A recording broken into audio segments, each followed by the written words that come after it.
I am in high tech. I have been in high tech since 1994, which kind of dates me, but I won't tell you when I started or what age I was when I started.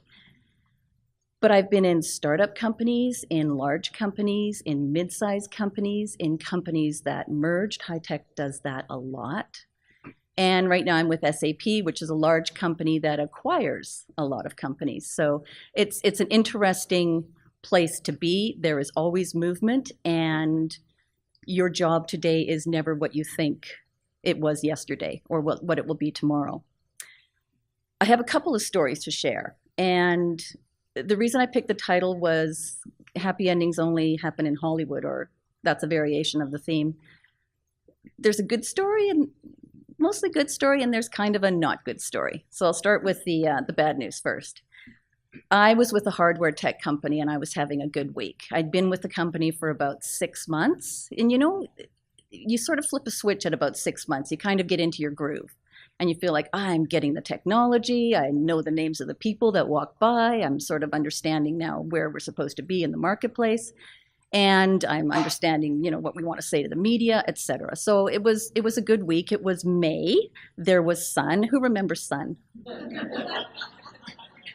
Yeah, we've had a lot of gray days here, but it was a sunny day today, so I'm taking that as a good sign. At any rate, it was a good week. I met with the engineering team to talk about specs because we were going out to the media, and I was quizzing them and saying, okay, does this do this? Does this do this? These are the numbers that we have. And they said, those numbers aren't right. Okay, did we get it wrong? No, we don't put in the right numbers.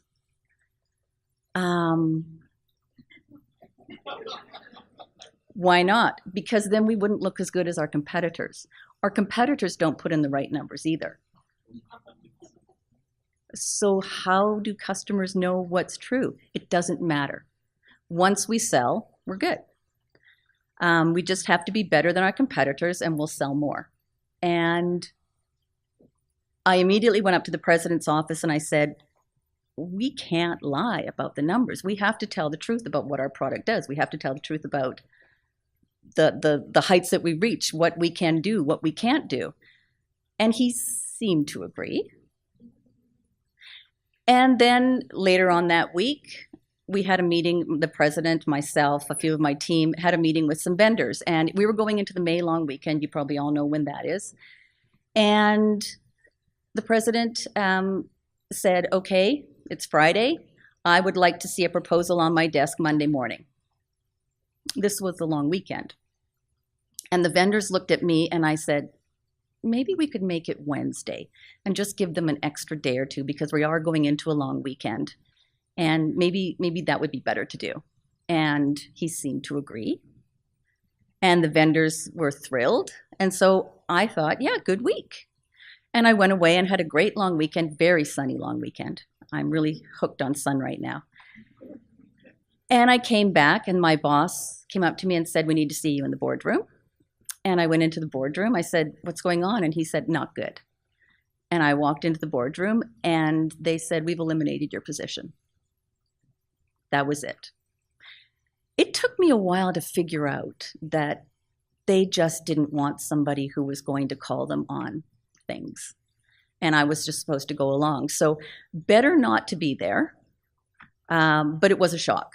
It was kind of and yet, high-tech world, fast and furious, went on to the next job, went on to a few other jobs, went on to more jobs. I've been in a lot of different high-tech roles. And started working with another company. This was software. This was no longer hardware. This was software. And new again. I'd been there a few weeks. And I noticed something when we went into meetings with the team, with the executive team, and with our general manager. She slaughtered everybody in the room. She just, you were afraid to look at her in case she picked on you, but you were afraid to look down in case she picked on you. So nobody quite knew where to look because we were going to be picked on regardless. I was there for 2 weeks and she was already drilling me, and you just start to sweat. So I started having to wear different kinds of clothes, what doesn't show. It was horrifying. And then we went into a customer symposium, and I'd been there 3 weeks now. We were in this symposium, we were in front of customers, and I'm thinking, this is all going to be good, we'll be civilized. And I was sitting at the back of the room because I was going to be taking customer comments and using them in our communications. And the customers were okay. But as soon as any of her team said anything, she slaughtered them in front of the customers. And so people started looking at their desks and they stopped talking. And when you're having a communication event, it's really bad when nobody's saying anything. And so she came up to me after, during the break, and she said, "How do you think it's going?" Because I was the only new person there. And I said, well, really, I didn't know what to say, so I kind of spoke the truth, and I said, "You're a bully, and you've made everybody stop talking in this room. And how do customers understand what we're trying to do if nobody talks?" And she said, "I was bullied as a kid, and yeah, I'm a bully." And I said, "You've really got to stop playing the power politics, because nobody is going to be able to say anything, and we will have no credibility."